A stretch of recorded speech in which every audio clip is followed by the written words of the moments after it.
Something that's so amazing about this industry is every single property that you touch on the buying side or the selling side, but especially on the selling side, you learn something new and you quickly become aware of all of your blind spots. 4620 Virginia was one of those really special properties that we knew exactly what we had, which was this unreal top of the hillside, west facing view property that had significantly more square footage than was shown on tax records. The current owners built out the upstairs space into this really cool pitched ceiling, like built-in attic space that has drawer beds. So you could easily consider it a kid's bedroom. It's got two single drawer beds that pull out to be queen sizes. And then in the downstairs, there was no walls, there was no ceiling. It had been built out and it looked like it had been built out up to code prior to my client's ownership period. So immediately I saw an extra 1,000 square feet of usable, livable interior square footage that we didn't really have to fully build out. We just had to do enough to make it appear as if, and stage it to appear as if this is a whole nother 1,000 square feet interior square footage with an ensuite bathroom that you can literally do whatever you want with. And it will require a little bit of creativity from the buyer's perspective, like how they see it. But at the end of the day, it is 1,000 square feet and it is interior and it is a private entrance. So it's basically the perfect ADU. Like it's a perfect in-law unit for when the family comes to town. Just put them downstairs, right? One of the really interesting parts of this job was the first of all, the budget that we had, it wasn't huge, and the amount of things that needed either refurbishing, repainting, adjusting, fixing it was just such a long list that we made the money go so far. I would probably say there was a line item list of at least 40 to 50 line items that needed to be attended to on the budget that we had. And some of the things were obviously repainting the entire space. We did a full exterior repaint. I wanted this beautiful contrast.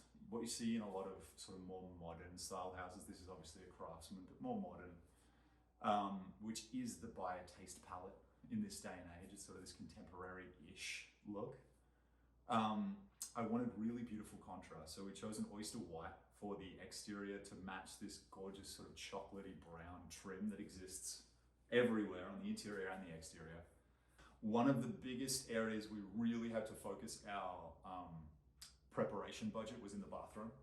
It was this old sort of ugly yellow tile. It had this big wall between the shower and sort of the entryway of the bathroom, which acted really well as a privacy shield for the shower tub, but at the same time it was like this thick and clunky. So what I really wanted to do was just make sure the bathroom was really up to speed, like beautiful light tile. We ended up using coin tile for the shower, for the surrounding shower tub. And in the design phase of getting this bathroom ready to go, we had a constraint, which was this was the only full bath in the property, so we needed a tub, which really made it challenging to figure out how we're going to design this space, or if we can modify the layout of this space to sort of maximize the square footage. Obviously, if we could have put in just a standalone shower, we could have had it right up against the back wall. Like you open a door to walk into the space, but you've probably bought yourself 4 feet of additional like standing room between the entry to the shower and sort of the entire space of the bathroom. It would have allowed us to have a bigger sink, maybe a double vanity, something just a bit grander. But because most buyers of this demographic they are young families, it's $1 million property. It's a 2 to 3 to 4 bed, depending how you look at it, and a 1.5 bath. So we needed to have that tub to cater for the buyer pool that is young families, because the worst thing you want to do when you're prepping a space is to completely negate an entire group of buyers, and young families is probably going to be the buyer group that buys this house.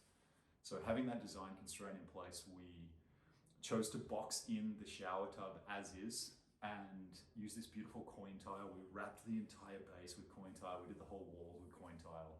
And rather than doing a full enclosed shower, which For anyone similar to my size, right, with broader shoulders, the second you're in an enclosed shower, you really feel like there's just no space on either side of you.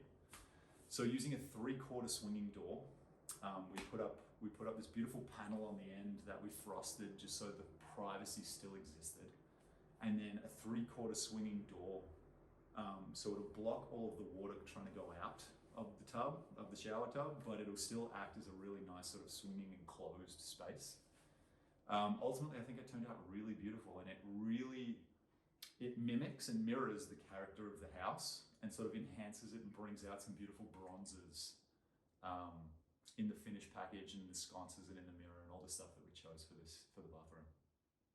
We used epoxy on the front staircase. It used to be a terracotta tile. We had the option of either demolishing or pulling up all the tile on the staircase, seeing what's underneath and then retiling. But the cost effectiveness of that job, especially having no idea what's underneath it, and if we'd have to sort of reframe the entire staircase before retiling, we chose epoxy, which is a finish that you typically see on garage floors. It's waterproof, it's durable as shit.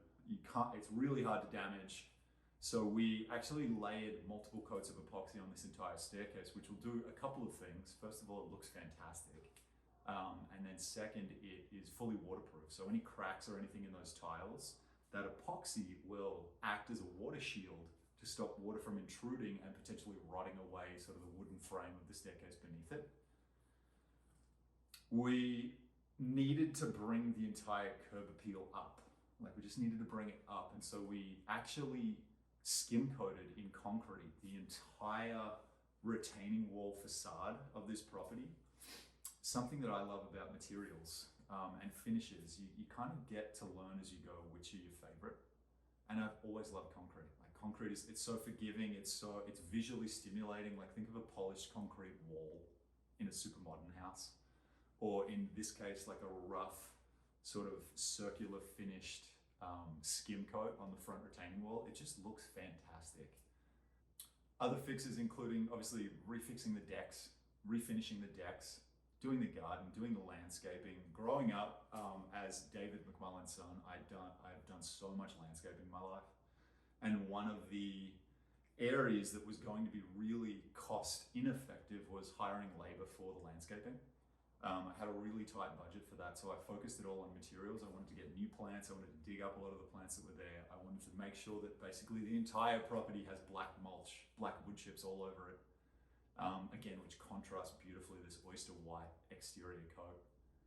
So all in all, I mean, this was a 2.5 month project. I had a team of about 6 guys helping me with this. We attended to a giant list of things, but ultimately really brought this property up to a beautiful, beautiful finish standard.